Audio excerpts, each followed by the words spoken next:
পাটকল শ্রমিকদের ধর্মঘটের শেষ দিনে ট্রেন ভাঙচুর, আগুন জ্বালিয়ে বিক্ষোভ, রেলপথ মহাসড়ক অবরোধে চরম দুর্ভোগ, দাবি না মানলে আবার কর্মসূচির হুঁশিয়ারি। বিশ্বের 5 উদীয়মান অর্থনীতির দেশের মধ্যে একটি বাংলাদেশ, আগামীতেও ধরে রাখবে 7% বেশি প্রবৃদ্ধি, বলছে বিশ্বব্যাংক। সার্বভৌমত্বের ওপর আক্রমণ এলে প্রতিহত করতে হবে, প্রতিরক্ষা মন্ত্রণালয় পরিদর্শন করে প্রধানমন্ত্রী বললেন, বাংলাদেশ যুদ্ধ নয়, শান্তি চায়। বেগম জিয়ার শারীরিক অবস্থার ব্যাপারে বিদেশি কূটনীতিকদের জানালো বিএনপি। তার শারীরিক অবস্থা ভালো জানিয়েছেন নিজেই, বললেন বঙ্গবন্ধু মেডিকেলের পরিচালক।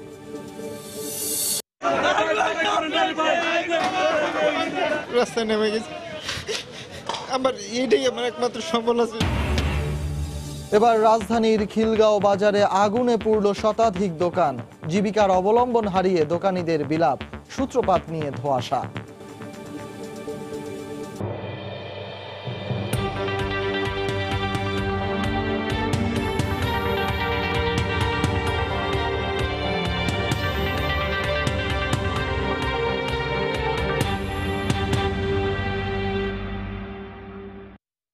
দেখছিলেন শিরোনাম, জনপদের সময়, সঙ্গে আছি আমি সজল মিত্র রিচার্ড।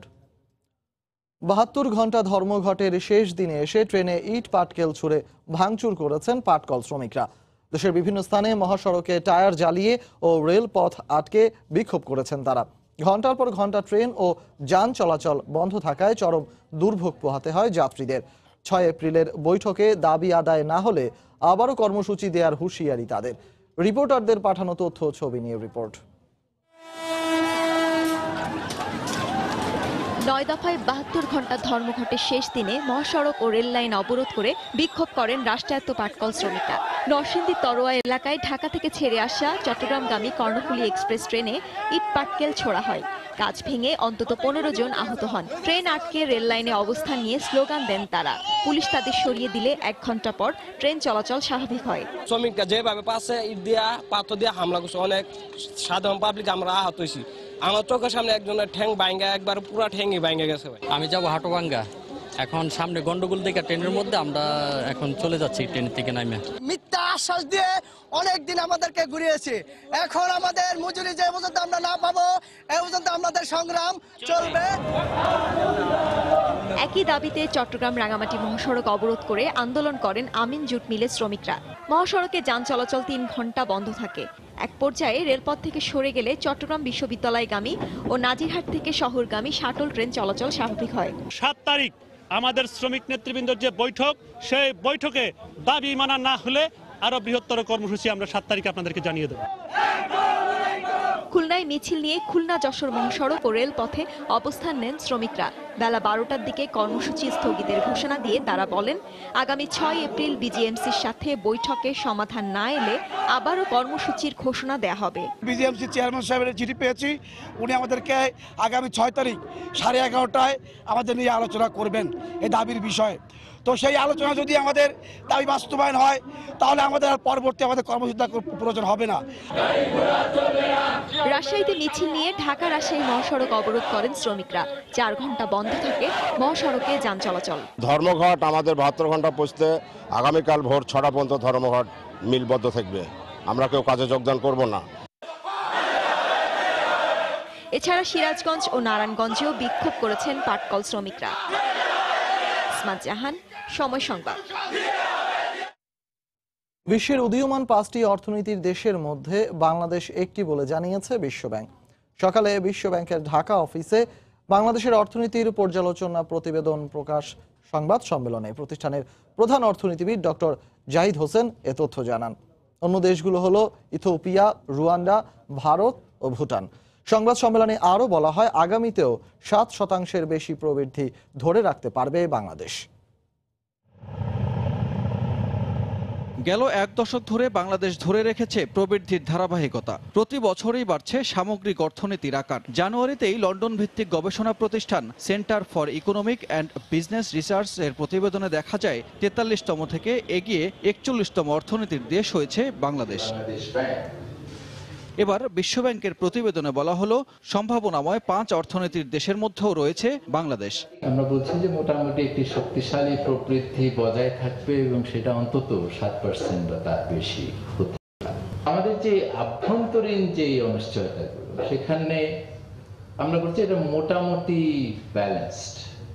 মানে একটা তো বড় ঝুঁকির জায়গা হলো ব্যাংকিং খাত, আরেকটা ঝুঁকির জায়গা হচ্ছে রাজস্ব আদায়ের অপর্যাপ্ততা এবং তার ফলে আমাদের যে উন্নয়ন বাজেটের বাস্তবায়ন সেখানে কি ধরনের প্রভাব পড়তে পারে। আর্থিক খাতে ঋণ খেলাপ একটি ছোঁয়াচে রোগ উল্লেখ করে বিশ্বব্যাংকের প্রধান অর্থনীতিবিদ বলেন, ঢালাওভাবে ঋণ পুনঃতফসিলীকরণের সুযোগ দিলে নেতিবাচক প্রভাব পড়তে পারে। তাই নীতি নির্ধারকদের সঠিক পদ্ধতিতে সংস্কার জরুরি। সংস্কার ধারাবাহিকতা প্রয়োজন। তার মধ্যে সবচেয়ে গুরুত্বপূর্ণ জায়গাটা হচ্ছে সামষ্টিক অর্থনীতির স্থিতিশীলতা। পুনঃতফসিলীকরণ এটা এই ছোঁয়াচে রোগটাকে আরো বেশি বাড়িয়ে দেয়।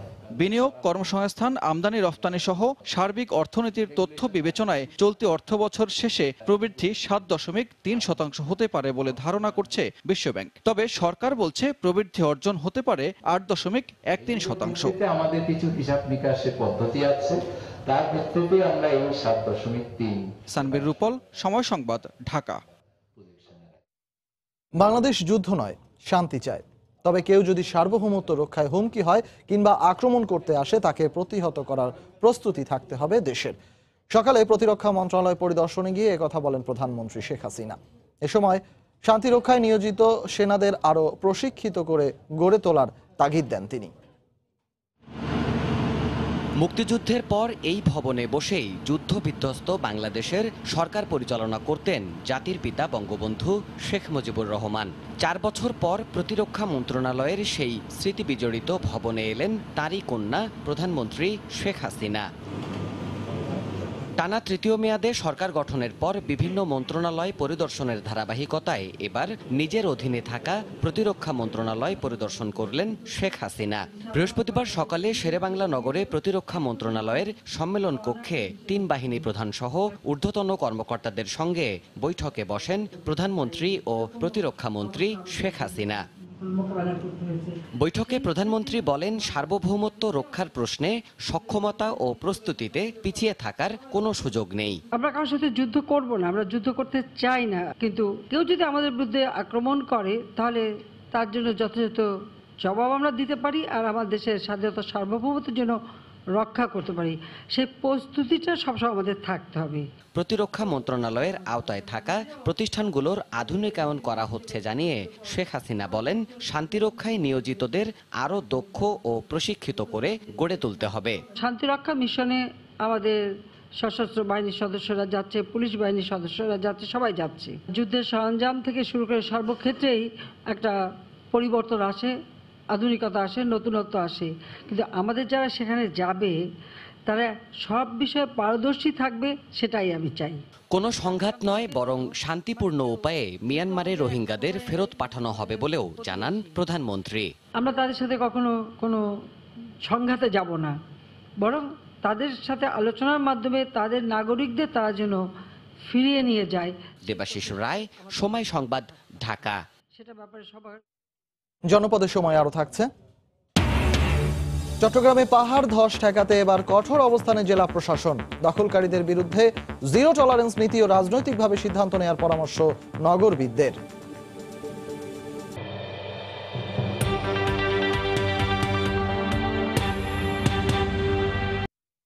বেগম জিয়ার শারীরিক অবস্থার বিষয়ে বিদেশি কূটনীতিকদের অবহিত করেছেন বিএনপির শীর্ষ নেতারা।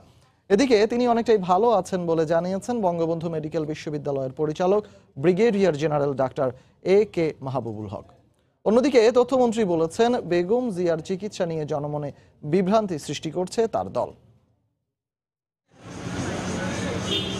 বৃহস্পতিবার বিকেলে বিএনপি চেয়ারপারসনের গুলশান কার্যালয়ে বেগম জিয়ার শারীরিক অবস্থার বিষয়ে বাংলাদেশে নিযুক্ত বিভিন্ন দেশের রাষ্ট্রদূত ও কূটনীতিকদের সঙ্গে ঘণ্টাব্যাপী বৈঠক করেন বিএনপির শীর্ষ নেতারা। চেয়ারপারসন বেগম খালেদা জিয়ার ট্রিটমেন্ট এবং তিনি এখন ইয়েতে আছেন, পিজি হসপিটালে আছেন, তার শারীরিক কন্ডিশন এবং তার যে চেক আপের রিপোর্টগুলি আমরা পাইছি এবং এই রিপোর্টটা আমরা পাইছি হাইকোর্টের নির্দেশে। তার আগে সরকার এটা গায়ে মাখে নাই। এটা টোটাল যে বাস্তব চিত্রটাই তাদেরকে জানানো হয়। এদিকে সাংবাদিকদের কাছে বিএনপি নেত্রীর স্বাস্থ্যের সবশেষ অবস্থা তুলে ধরেন বিএসএমএমইউ এর পরিচালক। বলেন, কারাগার থেকে আসার পর অনেকটাই ভালো আছেন বিএনপি নেত্রী। আগের চেয়ে ইমপ্রুভ, ওনার শারীরিক অবস্থা ভালো। উনি বলেছেন যে উনি ভালো ঘুম হয়েছে এবং ওনার খাওয়ার রুচিটা ইমপ্রুভ করেছে।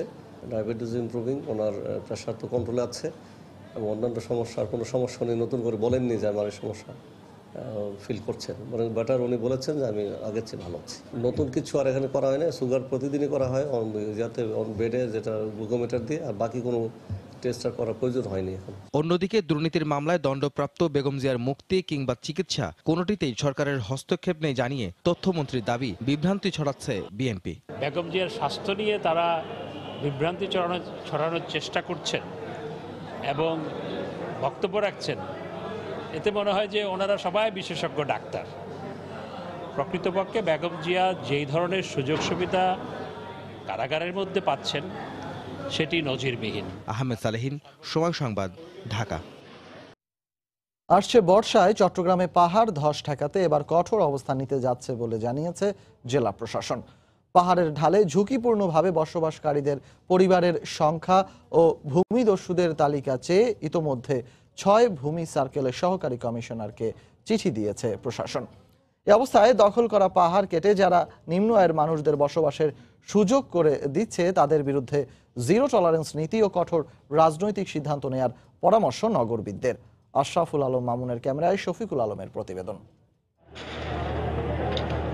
সর্বশেষ 2018 সালের 15 অক্টোবর চট্টগ্রাম নগরীর ফয়েজ লেকে পাহাড় ধসে মারা যায় একই পরিবারের 3 জন সহ মোট 4 জন। 2017 সালে জুনে চট্টগ্রাম সহ 3 পার্বত্য জেলায় মারা যায় 132 জন। গত 12 বছরে মৃত্যু হয় অন্তত 400 জনের বেশি।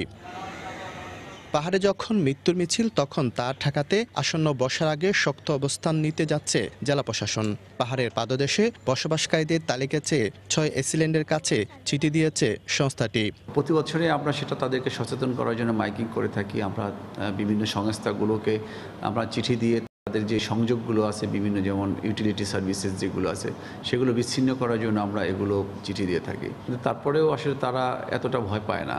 জেলা প্রশাসনের চিঠি পেয়ে বর্ষার আগে পাহাড়ে বসবাসকারীদের সরাতে জোরে সোরে প্রস্তুতি নিচ্ছে ভূমি সার্কেলের সহকারী কমিশনাররা। আমাদের কাছে একটা তালিকা আছে যে আমরা কারা কারা ঝুঁকিপূর্ণভাবে বসবাস করছে। আমরা আবার নতুন করে তালিকা করে তারপরে আমরা পরবর্তী কার্যক্রম গ্রহণ করব। যারা ঝুঁকিপূর্ণভাবে বসবাস করছেন তাদেরকে সরিয়ে নেওয়ার ব্যবস্থা করব। আইনের সঠিক প্রয়োগ করে ভূমিচক্রের সদস্যদের শাস্তির আওতায় আনার পাশাপাশি কঠোর পদক্ষেপ নেওয়ার আহ্বান জানান এই নগরবিদ। যদি আন্তরিকভাবে সবাই চায়, প্রশাসন এবং পাশাপাশি একটা কঠোর রাজনৈতিক সিদ্ধান্ত, আমার মনে হয় সমস্যার সমাধান সম্ভব। চট্টগ্রামে মতিঝর্ণা, বাটালি হিল, টাঙ্কির পাহাড় সহ ঝুঁকিপূর্ণ 28টি পাহাড়ের ঢালে 1 লাখের বেশি মানুষ বসবাস করছে, আর 3 পার্বত্য জেলায় এর পরিমাণ 2 লাখের বেশি। শফিকুল আলম, সময় সংবাদ, চট্টগ্রাম। জনপদের সময় আরো থাকছে। কুমিল্লায় নকশা বহির্ভূত নির্মাণাধীন 9টি ভবন সিলগালা। যশোরে বহুতল ভবনের অগ্নি নিরাপত্তা খতিয়ে দেখতে মাসব্যাপী অভিযান শুরু।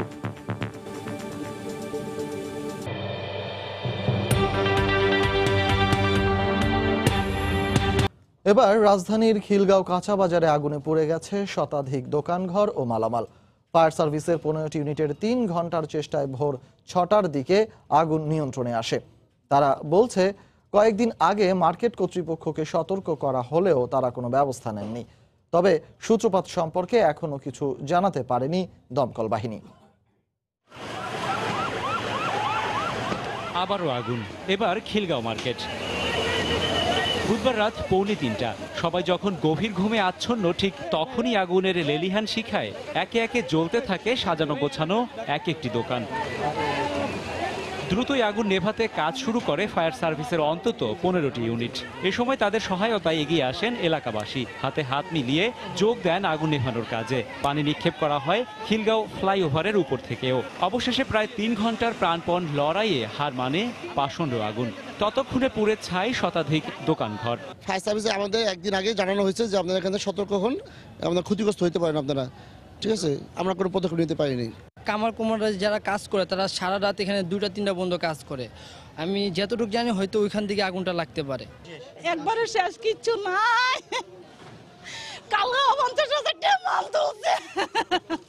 প্রাথমিকভাবে আগুন লাগার কারণ কিংবা সূত্রপাত না জানাতে পারলেও ফায়ার সার্ভিস বলছে মার্কেটটিতে ছিল না অগ্নি নির্বাপন ব্যবস্থা। জানতাম যে এখানে পানির অভাব, 5টা গলি থেকে আমরা আগুনের কাজ শুরু করি, প্লাস ফ্লাইওভারের উপর থেকে তাকে পানি দেওয়া শুরু করি এবং রেল লাইনের পাশ দিয়ে গিয়ে ওই সাইড থেকে ভিতরে একইভাবে অ্যাটাক করার কারণে ভয়াবহ বিপদ হইতে খিলগাঁও কাঁচা বাজারটা রক্ষা পায়।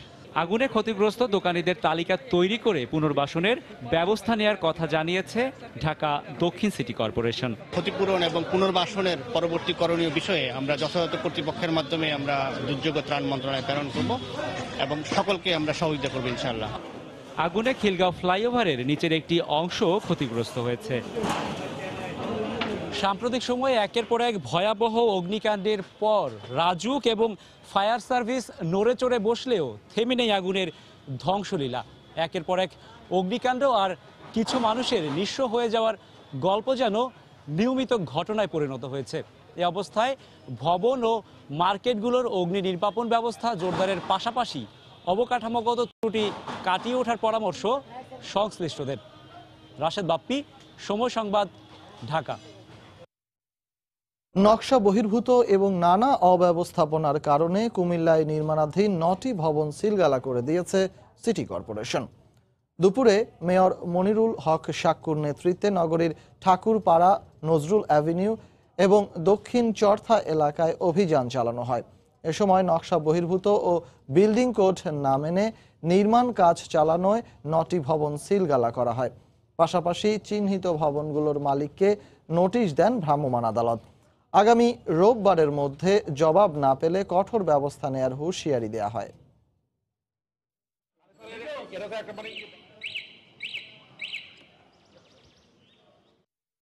যশোরে বহুতল ভবনে অভিযান চালিয়ে অগ্নি নির্বাপন ব্যবস্থা না থাকা সহ নানা অসঙ্গতি পেয়েছে ফায়ার সার্ভিস। মাসব্যাপী অভিযানের প্রথম দিনে শহরের শেখ হাসিনা সফটওয়্যার পার্ক সহ 5টি বহুতল ভবন পরিদর্শন করেন ফায়ার সার্ভিস সদস্যরা। এ সময় ভবনগুলোতে অগ্নি নির্বাপন ব্যবস্থায় ত্রুটি সহ আগুন নেভানোর সরঞ্জাম অচল অবস্থায় পাওয়া যায়।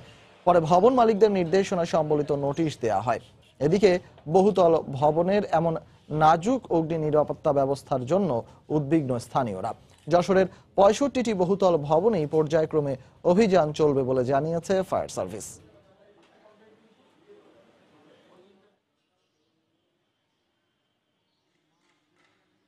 প্রশাসনিক জটিলতায় থমকে যাওয়া চট্টগ্রামের কর্ণফুলী নদীর তীরের উচ্ছেদ অভিযান শুরু করতে আবারও উচ্চ আদালতে যাওয়ার সিদ্ধান্ত নিয়েছে সংশ্লিষ্টরা।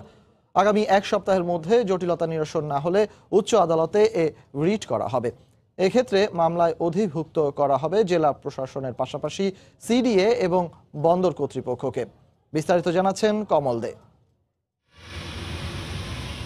কর্ণফুলী নদীর দুতীরের অবৈধ স্থাপনা উচ্ছেদে উচ্চ আদালতের নির্দেশনা বাস্তবায়নে সময় লেগেছিল 2.5 বছরের বেশি। 2016 সালের আগস্ট মাসের নির্দেশনায় কাজ শুরু হয় চলতি বছরের ফেব্রুয়ারি মাসে, কিন্তু 5 দিনের মাথায় বন্ধ হয়ে যায় উচ্ছেদ কার্যক্রম। সম্ভাব্য যত ধরনের অবস্ট্যাকল আমাদের সামনে আছে সেগুলো আমরা সরিয়ে নেওয়ার জন্যই কিন্তু আজকের এই আলোচনা এবং সামনে ইনশাল্লাহ খুব দ্রুততর সময়ের মধ্যেই আমরা সেই উচ্ছেদ কার্যক্রমটি শুরু করতে পারবো। উচ্ছেদ বন্ধের পাশাপাশি সৃষ্টি হয়েছে নানা ধরনের প্রশাসনিক জটিলতা। জেলা প্রশাসন উচ্ছেদ কার্যক্রম পরিচালনা করলেও জায়গার মালিক চট্টগ্রাম বন্দর কর্তৃপক্ষ। উচ্ছেদকৃত জায়গা পুনরায় দখল ঠেকানোর ব্যবস্থা না নেওয়ার পাশাপাশি উচ্ছেদ কার্যক্রম বন্ধ থাকায় অসন্তোষ প্রকাশ করেন উচ্চ আদালতের রিট আইনজীবী মঞ্জিল মোর্শেদ। বন্দরের সঙ্গে কথা বলবো, জেলা প্রশাসনের কথা বলবো, পরিবেশের সঙ্গে কথা বলবো এবং কথা বলে জটিলতা দূর করার জন্য চেষ্টা করব। যদি তারা 1 সপ্তাহের মধ্যে এই জটিলতা দূর না করে তারা ব্যবস্থা না নেয়, আমি 1 সপ্তাহ পরেই আদালতে তাদের জবাবদিহিতার জন্য আমি আদালতে যাব। 3টি জোনে ভাগ করে এই উচ্ছেদ কার্যক্রম চালানোর কথা থাকলেও শুধুমাত্র সদরঘাট এবং মাঝিরঘাট এলাকায় উচ্ছেদ চালানো হয়েছে। এখনও অবৈধ স্থাপনা রয়েছে সদরঘাট হয়ে কর্ণফুলী সেতু এবং বারিক বিল্ডিং হয়ে 15 নম্বর ঘাট পর্যন্ত। মাঝিরঘাট জোনটা এটা শিল্প জোন, লবণ শিল্প। এই শিল্পটাকে আগে ধ্বংস করি, সরকার অন্যখানে কোনো হাত দিচ্ছে না।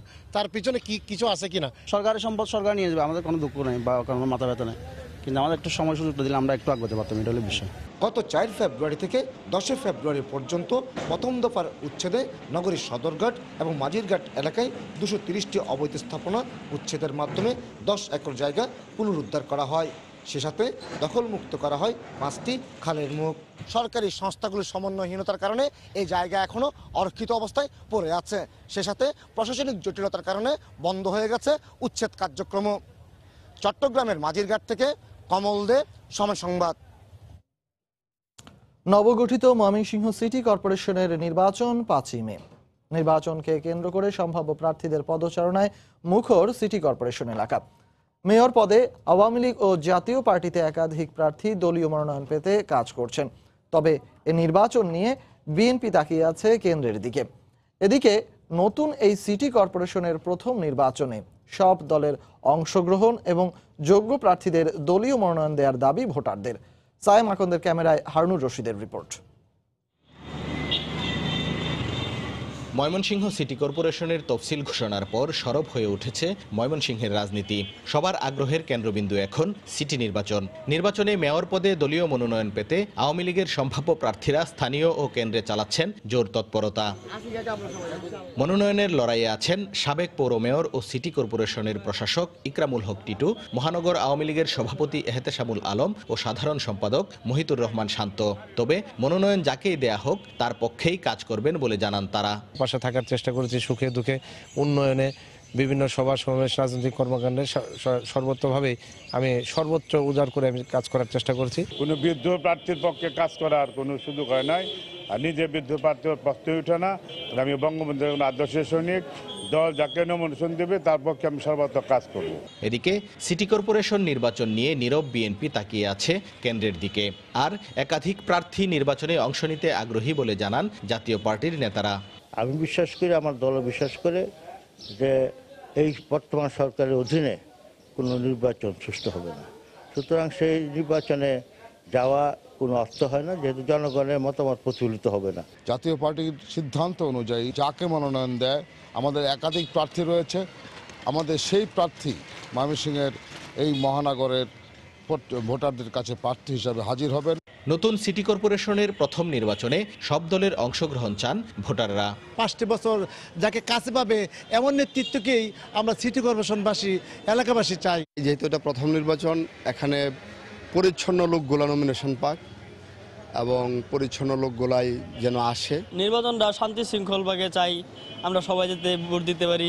তফসিল অনুযায়ী নির্বাচনে মেয়র 33টি সাধারণ ও 11টি সংরক্ষিত মহিলা কাউন্সিলর পদে মনোনয়নপত্র জমা দেওয়ার শেষ তারিখ 8 এপ্রিল, যাচাই বাছাই 10 এপ্রিল এবং প্রত্যাহার 17 এপ্রিল। আর 130টি ভোট কেন্দ্রের সবকটিতেই ইভিএমে ভোট গ্রহণ করা হবে। হারুনুর রশিদ, সময় সংবাদ, ময়মনসিংহ। ঘুষ বাণিজ্যের প্রমাণ পাওয়া গেছে সড়ক পরিবহন কর্পোরেশনের দক্ষ চালক গড়ে তোলার বিভিন্ন প্রকল্পে। ঘুষের বিনিময়ে প্রশিক্ষণার্থীদের পাশ করিয়ে দিচ্ছে কর্পোরেশনের কিছু প্রশিক্ষক। সড়ক আইন না মেনে লোক দেখানো পরীক্ষায় পাশ করা এসব চালক মহাসড়কে একজন ঘাতক হিসেবে আবির্ভূত হতে পারে বলে আশঙ্কা বিশেষজ্ঞদের। আজহার লিমনের রিপোর্ট, ছবি তুলেছেন ওমর ফারুক। প্রচলিত আইন কিংবা বিআরটিএ রেজুলেশন অনুযায়ী কম করে 30 মিনিট সড়কে চালানোর পরীক্ষা দেওয়ার কথা থাকলেও এসব শিক্ষার্থী সড়কে গাড়ি চালানোর চূড়ান্ত পরীক্ষায় উত্তীর্ণ হয়ে যাচ্ছে গড়ে 1 মিনিটের পরীক্ষায়।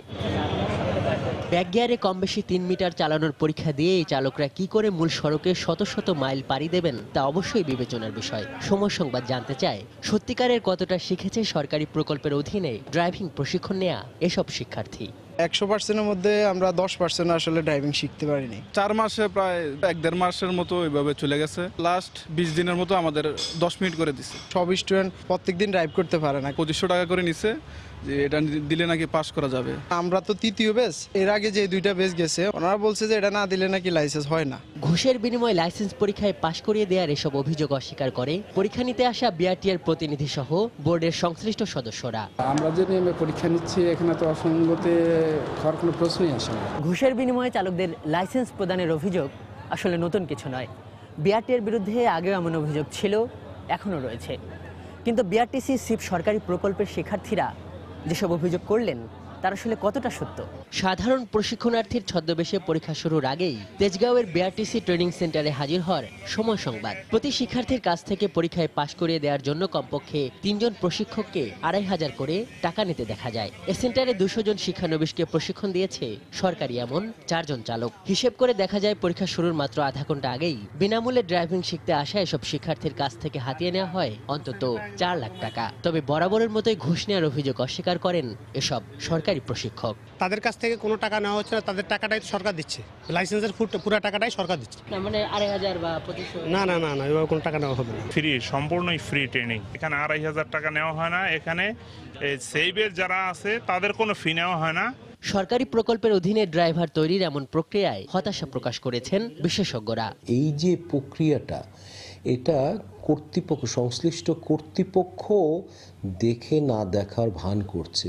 কারা এই পয়সার লেনদেন করছে এটা কিন্তু তারা কিন্তু ইজিলি নিয়ন্ত্রণ করতে পারে। এটা একটা সিসিটিভি দিলেই কিন্তু সেলফ এনফোর্সমেন্ট হয়ে যায়।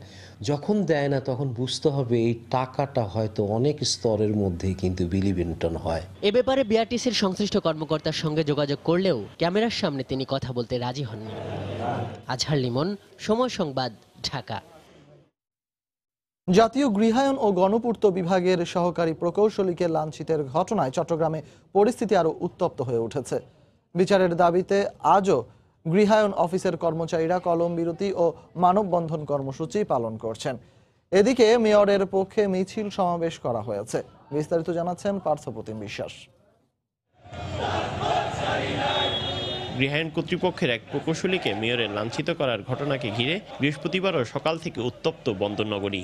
সকালে নগর পিতার পক্ষে মহানগর আওয়ামী লীগ কার্যালয়ের নিচে প্রতিবাদ সমাবেশ ও বিক্ষোভ মিছিল করে হকার্স লীগ। এ সময় প্রকৌশলী অশোভন আচরণ করেছেন দাবি করে তার অপসারণ ও এই ঘটনা সুষ্ঠু বিচার দাবি করা হয়। সে বেয়াদবি করেছে, যেটা সাধারণ ভাষা বলা হয়, তারই প্রতিবাদে আমাদের আজকের সমাবেশ। অতি শীঘ্র আমরা তার অপসারণ চাই। হকারের বিরুদ্ধে সহকারী প্রকৌশলী কলঙ্ক প্রকৌশলী বলায় আমার মেয়র সাহেব, মাননীয় মেয়র সাহেব একটু প্রতিবাদ করায় উনি ওনার নামে মিথ্যা অপবাদ রটাচ্ছেন। অন্যদিকে সহকর্মীকে লাঞ্ছিতের বিচার দাবি করে মানববন্ধন ও কলম বিরতি কর্মসূচি পালন করে গৃহায়ন কর্তৃপক্ষ। কেন্দ্রীয় সিদ্ধান্ত অনুসারে পরবর্তী কর্মসূচি দেওয়া হবে বলে জানায় তারা। যেহেতু আমরা কাজ করি, আমরা তো কিছুটা ভিতর সম্পৃক্ত, কাজ করতে গিয়ে যেন কোনো বাধা সৃষ্টি না হয়। আমরা চাচ্ছি নিরাপদ কর্মক্ষেত্র। আমরা কর্মক্ষেত্রে শান্তি শৃঙ্খলা বজায় রাখতে চাই এবং আমাদের মান সম্মান নিয়ে আমরা সরকারের কর্ম সম্পাদন করতে চাই। গত সোমবার সন্ধ্যায় সিটি কর্পোরেশনে মেয়রের সাথে দেখা করতে যান গৃহায়ন কর্তৃপক্ষের 6 প্রকৌশলী। নগরীর পোর্ট কানেক্টিং রোড সম্প্রসারণের কারণে দখল হওয়া জায়গা নিয়ে কথা কাটাকাটির এক পর্যায়ে মেয়র এক সহকারী প্রকৌশলীকে চড় মারেন বলে অভিযোগ করা হয়। পার্থপ্রতিম বিশ্বাস, সময় সংবাদ, চট্টগ্রাম। দেখছেন জনপদে সময়। রাজধানীর উত্তরায় অভিযান চালিয়ে বেশ কয়েকটি অবৈধ স্থাপনা উচ্ছেদ করেছে রাজুকের ভ্রাম্যমাণ আদালত। জরিমানা করা হয়েছে প্রায় 7 লাখ টাকা।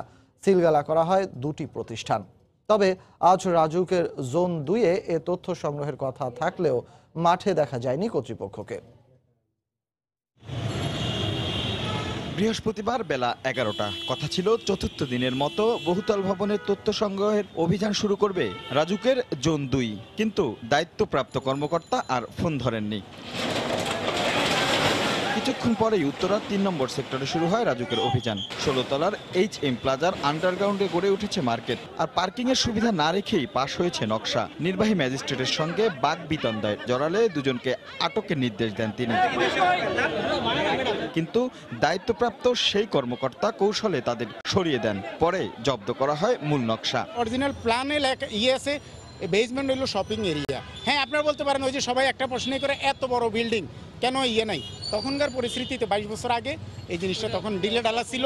দুজনকে দেখিয়ে বলছেন এই দুজনকে আটক করতে, আপনি নিজ হাতে সেই দুজনকে সরিয়ে দিন। আমি আমার ক্যামেরা জিনিসটা না, এটা তো আটকের বিষয়টা কেন, ওনার সাথে বার্গেনিং করতেছিলেন, সেই কারণে আটক। ওনারা অপরাধের জন্য কিন্তু বলেন নাই। যেহেতু আমরা ইতিমধ্যে আমরা ওই মূল নকশাটা, তাদের দৃষ্টিকোণ থেকে যে মূল নকশাটা, সেই মূল নকশাটা আমরা পেয়েছি। এখন এরপরে তো আর ওই লোককে গ্রেপ্তারের বিষয়টা, এটা তো আপনি বোঝেন যে এই যে আপনার সাথে যেটা গ্যাপ বললেন, সেটা হলো যে লেবার মিস্ত্রি, পুলিশ নিয়ে আসতে হয় মিরপুর থেকে, লেবার নিয়ে আসতে হয় ওই পুলিশের গাড়িতেই। এইগুলো কোঅর্ডিনেট করতে যে সময়টা লাগছে সেটা। আশেপাশের ভবন ঘিরে বেশ কয়েকটি অবৈধ স্থাপনা ভাঙা হয়। পরে আবাসিক ভবনের অনুমোদন নিয়ে গড়ে ওঠা কিছু বাণিজ্যিক প্রতিষ্ঠানও ভেঙে ফেলা হয়। সিলগালা করা হয় দুটি প্রতিষ্ঠান। রেসিডেন্সিয়াল বিল্ডিংগুলোতে তারা কমার্শিয়ালি মানে ব্যবহার করছে, দ্যাট মিনস হচ্ছে দোকান করেছে ইয়েতে, কার পার্কিং এরিয়াতে, সেগুলো আমরা ভেঙে দিয়েছি। তবে ফুটপাতের মধ্যে গড়ে ওঠা রাজনৈতিক দলের কার্যালয় না ভেঙে তাদের সরিয়ে নিতে সময় বেঁধে দেন নির্বাহী ম্যাজিস্ট্রেট। রাশেদ লিমন, সময় সংবাদ, ঢাকা। খাগড়াছড়িতে ঐতিহ্যবাহী বৈশাখী উৎসব পালনের সব প্রস্তুতি সম্পন্ন করেছে জেলা প্রশাসন। দুপুরে পার্বত্য জেলা পরিষদ মিলনায়তনে প্রস্তুতি সভার আয়োজন করা হয়। এতে জেলা ও পুলিশ প্রশাসনের ঊর্ধ্বতন কর্মকর্তারা অংশ নেন। সভায় উৎসবকে ঘিরে সার্বিক নিরাপত্তা ব্যবস্থা জোরদারে বিভিন্ন পদক্ষেপ আলোচনা করা হয়। আগামী 11 এপ্রিল থেকে খাগড়াছড়িতে শুরু হচ্ছে 3 দিনব্যাপী ঐতিহ্যবাহী বৈশাখী উৎসব।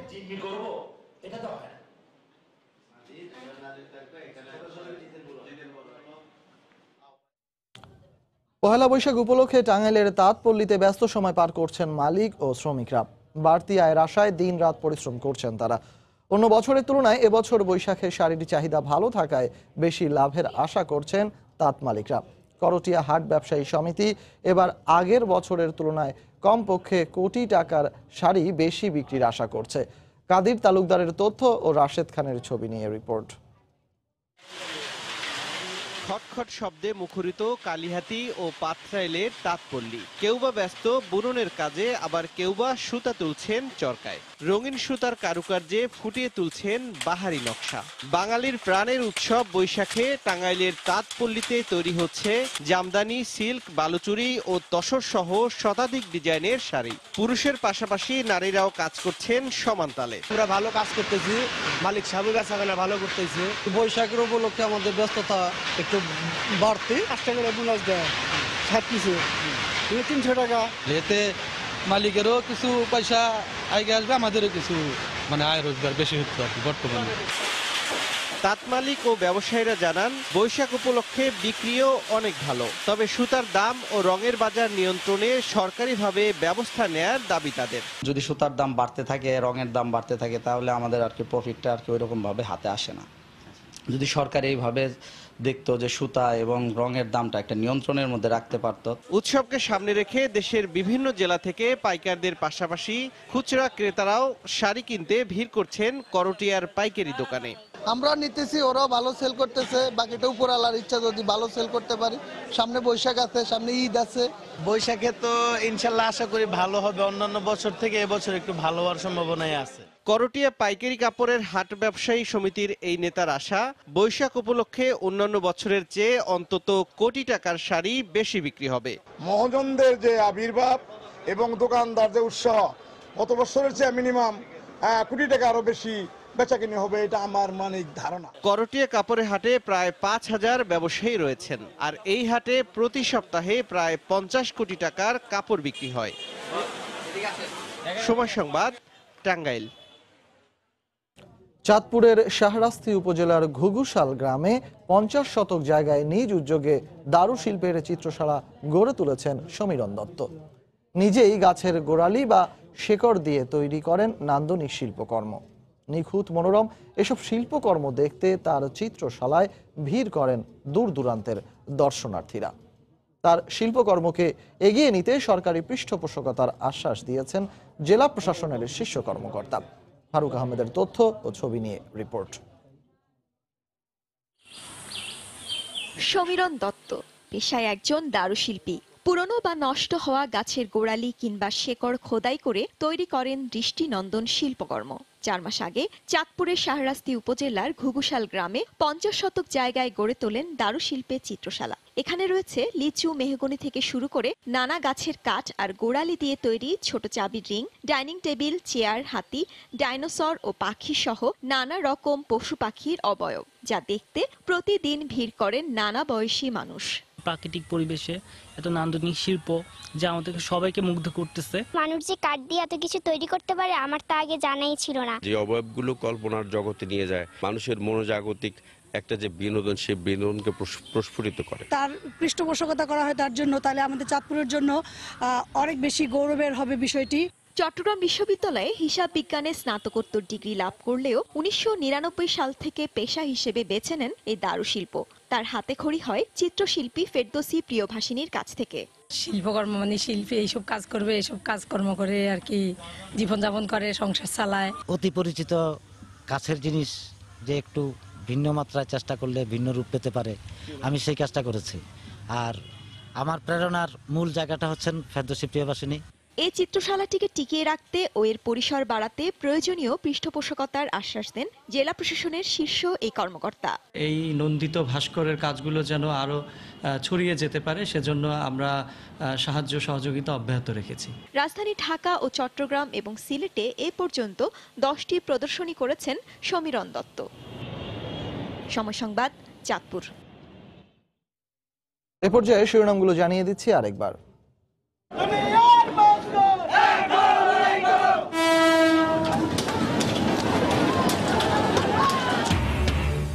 পাটকল শ্রমিকদের ধর্মঘটের শেষ দিনে ট্রেন ভাঙচুর, আগুন জ্বালিয়ে বিক্ষোভ, রেলপথ মহাসড়ক অবরোধে চরম দুর্ভোগ, দাবি না মানলে আবারও কর্মসূচির হুঁশিয়ারি। বিশ্বের 5 উদীয়মান অর্থনীতির দেশের মধ্যে একটি বাংলাদেশ, আগামীতেও ধরে রাখবে 7% বেশি প্রবৃদ্ধি, বলছে বিশ্বব্যাংক। সার্বভৌমত্বের উপর আক্রমণ এলে প্রতিহত করতে হবে, প্রতিরক্ষা মন্ত্রণালয় পরিদর্শন করে প্রধানমন্ত্রী বললেন, বাংলাদেশ যুদ্ধ নয়, শান্তি চায়। বেগম জিয়ার শারীরিক অবস্থার ব্যাপারে বিদেশি কূটনীতিকদের জানালো বিএনপি, তার শারীরিক অবস্থা ভালো জানিয়েছেন নিজেই, বললেন বঙ্গবন্ধু মেডিকেলের পরিচালক।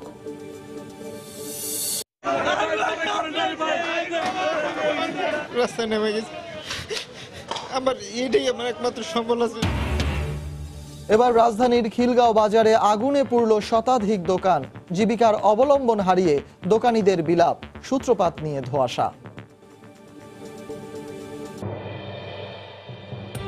এই ছিল এখনকার মতো। যে কোনো খবর পেতে ভিজিট করুন সময়নিউজ.tv।